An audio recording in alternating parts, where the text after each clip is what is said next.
What is up, my friends? You are very welcome along to our Leverkusen preview here on Anfield Agenda. The Reds take on Xabi Alonso's side Tuesday night with an 8 p.m. kickoff, which means we'll be live from 6:45. Over the next few minutes, I'm going to go through giving you my thoughts ahead of the game, my predicted 11, my score prediction, and a little look at our recent form, or their recent form, I should say, and our head-to-heads. As always, we welcome your comments. Do let us know in the comment section. Drop a like if you enjoy the video, and of course, don't forget to hit that subscribe button. So as I mentioned, I am going to go through and give you all of my thoughts, but before then, just a quick insert from our sponsor, Surfshark. I will be back in 86 seconds. You can count them. This video is sponsored by Surfshark, the best VPN on the market. Surfshark is an app or browser extension that allows you to change your location to access websites in other countries and keep you safe and secure from hackers. Using Surfshark, we here in Ireland can access other countries' Netflix libraries or other streaming platforms like DAZN in Spain for all those important Premier League games. Surfshark keeps you safe and private by protecting everything you do online.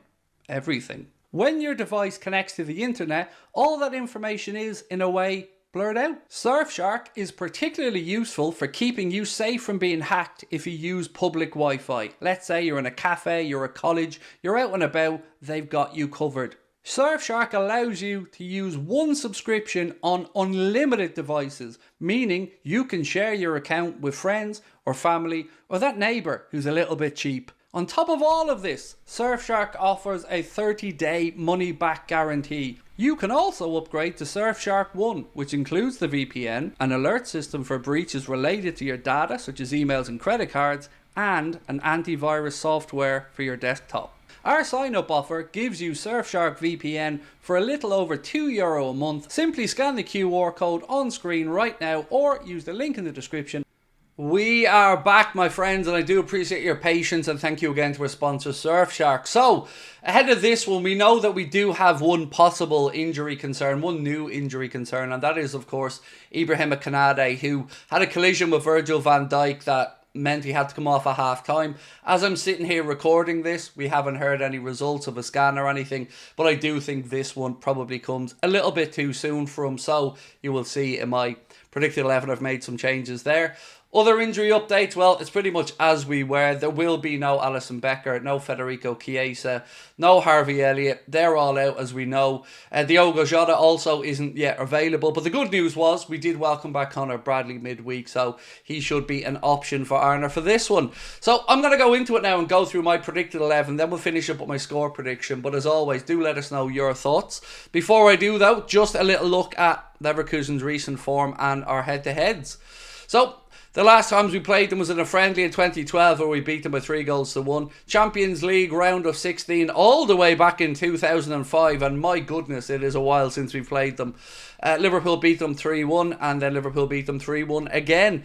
Bayer Leverkusen's recent form, well, they had a draw with Stuttgart. They won in the cup against Elfsberg with 3-0. 2-2 draw with Werder Bremen as well. On top of that, they drew with Brest, which they've had a fantastic start to their Champions League campaign. And also they had a 2-1 victory over Frankfurt. So, bit of a mixed bag for Xabi Alonso's side coming into this one.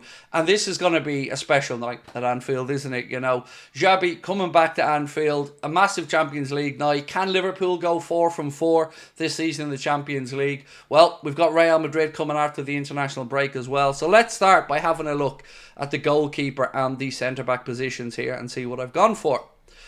No surprises, it's going to be Queevy and Kelleher in goal. And then I would expect Joe Gomez to come back in alongside Virgil van Dijk. Our manager did say that Joe Gomez has a little bit of a heads up on the fitness over Jarell Quansah, which is why the manager felt more comfortable going to Gomez for the second half against Brighton. He did say that Jarell Quansah looked a little bit fatigued in the recent game against Brighton in the League Cup. So that's the back three for me.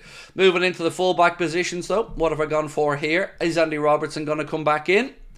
Well, no. For me, to be fair, I think Costas deserves to keep his place. Now, if Arna wants to rotate in Andy Robertson to give Costas a breather or whatever, no problem whatsoever. But I do want to give Costas the respect he deserves for his performance. So I've put him in and then Trent Alexander-Arnold on the right. Now on Trent, there's one thing that we have to speak about. We often talk about his great attributes going forward, and that has been an area of his game recently that has let him down. But defensively, he's been absolutely top notch. I think David Lynch said he'd won 12 of his 16 battles against Brighton, up against Matoma as well. So defensively, I think Trent has been a big improvement under Arne Slot. So that is my back five. Now, moving into midfield, you'll probably notice another change here, and again, I'm intrigued to see if you agree or disagree with it. So, in my midfield, I've got Curtis Jones in alongside Ryan Gravenberch with Dominic Szoboszlai ahead. I think somebody needs a breather in there, and whether it's Dominic Szoboszlai or whether it's Alexis McAllister, I guess the manager will figure that out. I've gone for McAllister having a rest because I think he's going to be pivotal in the game coming up against Aston Villa next weekend. So my midfield there is Jones, Gravenberch and Szoboszlai. You guys, of course, can make changes if you so wish, and let me know in the comment section. If you want to put in McAllister and take out Szoboszlai for Jones, I understand that as well. I just feel this is an opportunity maybe to give somebody a breather there in what is another hectic period.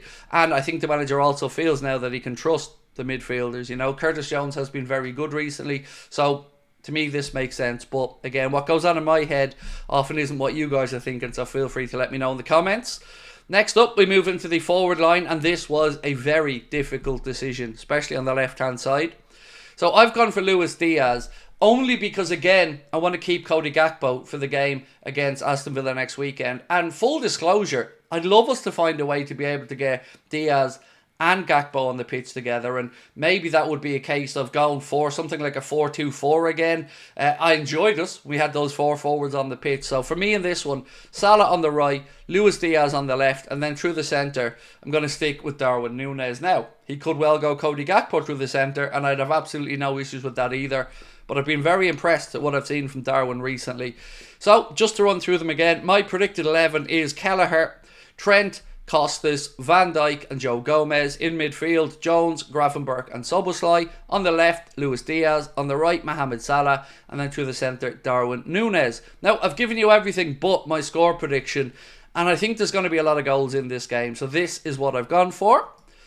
Liverpool to beat Leverkusen by 3-2. In this season's Champions League, we've seen a lot of high-scoring games, and I think this has the makings to be one of them. I don't think it's going to be an easy night. I think it's going to be an uncomfortable night at times, but I do think we will come out on the right side of the result.